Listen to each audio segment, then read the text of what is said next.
శ్రావణ మాసంలో శుక్లపక్షంలో వచ్చే తదియ తిథి సందర్భంగా ఎలాంటి ప్రత్యేకమైన విధి విధానాలు పాటిస్తే సకల శుభాలు కలుగుతాయో, అలాగే శ్రావణ బుధవారం సందర్భంగా విష్ణుమూర్తిని ఎలాంటి పుష్పాలతో పూజిస్తే ఎటువంటి ప్రత్యేకమైన ఫలితాలను సిద్ధింపజేసుకోవచ్చో నేటి పరిహారాలు పరిష్కారాలు అనే అంశంలో పరిశీలిద్దాం. ప్రధానంగా శ్రావణ మాసంలో శుక్లపక్షంలో వచ్చే తదియ తిథి నాడు మధుస్రవము అనే పేరు కలిగినటువంటి ప్రత్యేకమైన వ్రతాన్ని ఆచరించాలని ధర్మసింధు నిర్ణయసింధు అనే ప్రామాణిక గ్రంథాల్లో చెప్పారు. మధుస్రవము అంటే అర్థం ఏంటంటే, శ్రావణ మాసంలో శుక్లపక్షంలో వచ్చే తదియ సందర్భంగా గృహంలో శ్రీ మహాలక్ష్మీదేవిని ప్రత్యేకంగా పూజించాలి. గృహంలో లక్ష్మీదేవి చిత్రపటానికి గంధం బొట్లు కుంకుమ బొట్లు అలంకరించి, లక్ష్మీదేవి చిత్రపటం దగ్గర ఆవు నెయ్యితో దీపారాధన చేసి, లక్ష్మీదేవి చిత్రపటానికి తెల్లటి పుష్పాలతో పూజ చేయాలి.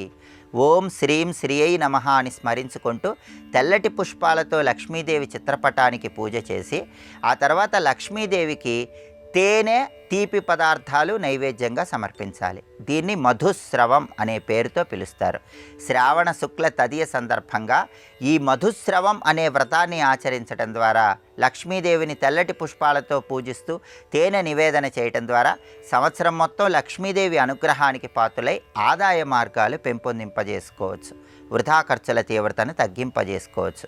అదేవిధంగా శ్రావణ శుక్ల తదియ తిథి నాడు స్వర్ణగౌరీ వ్రతం అనే ఇంకొక ప్రత్యేకమైన వ్రతాన్ని ఆచరించాలని కూడా ధర్మసింధు నిర్ణయసింధు అనే ప్రామాణిక గ్రంథాల్లో చెప్పారు. స్వర్ణగౌరీ వ్రతం అంటే అర్థం ఏంటంటే, మహిళామణులు గృహంలో పార్వతీ పరమేశ్వర్ల చిత్రపటాన్ని ఏర్పాటు చేసుకొని 16 ముడులు ఉన్నటువంటి ఒక తోరాన్ని కట్టుకొని పార్వతీ పరమేశ్వర్ల చిత్రపటానికి షోడశోపచార పూజ చేయాలి. షోడశ ఉపచారాలతో పూజ చేయలేని పక్షంలో గంధం, పుష్పం, ధూపం, దీపం, నైవేద్యం ఈ పంచోపచారాలను గౌరీ శంకర్ల చిత్రపటానికి సమర్పించాలి. ఇలా చేస్తే బంగారంతో చేసిన గౌరీ శంకర్ల విగ్రహానికి పూజ చేసిన ఫలితం కలుగుతుందని ప్రామాణిక గ్రంథాల్లో చెప్పడం జరిగింది. అందుకే దీన్ని స్వర్ణ గౌరీ వ్రతం అనే పేరుతో పిలుస్తారు.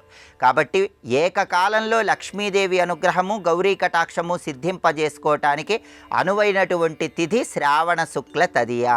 మధుస్రవం పేరుతో లక్ష్మీదేవిని పూజించండి, స్వర్ణగౌరీ వ్రతం పేరుతో గౌరీ శంకర్లను పూజించండి.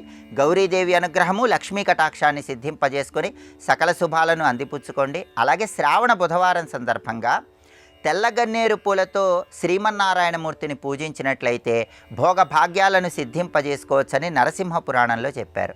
అలాగే తుమ్మి పూలతో శ్రీ మహావిష్ణువుని పూజించినట్లయితే బంగారం దానం చేసిన ఫలితం కలుగుతుందని కూడా నరసింహ పురాణంలో చెప్పారు.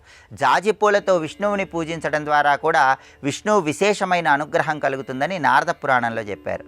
కుజదోషం ఉన్న వాళ్ళు మాత్రం శ్రావణ బుధవారం రోజు సంపంగి పూలతో విష్ణువుని పూజించాలి. అలా పూజిస్తే కుజదోష తీవ్రత తగ్గుతుంది, వివాహ సమస్యలు, దాంపత్య సమస్యలు అధిగమించవచ్చు.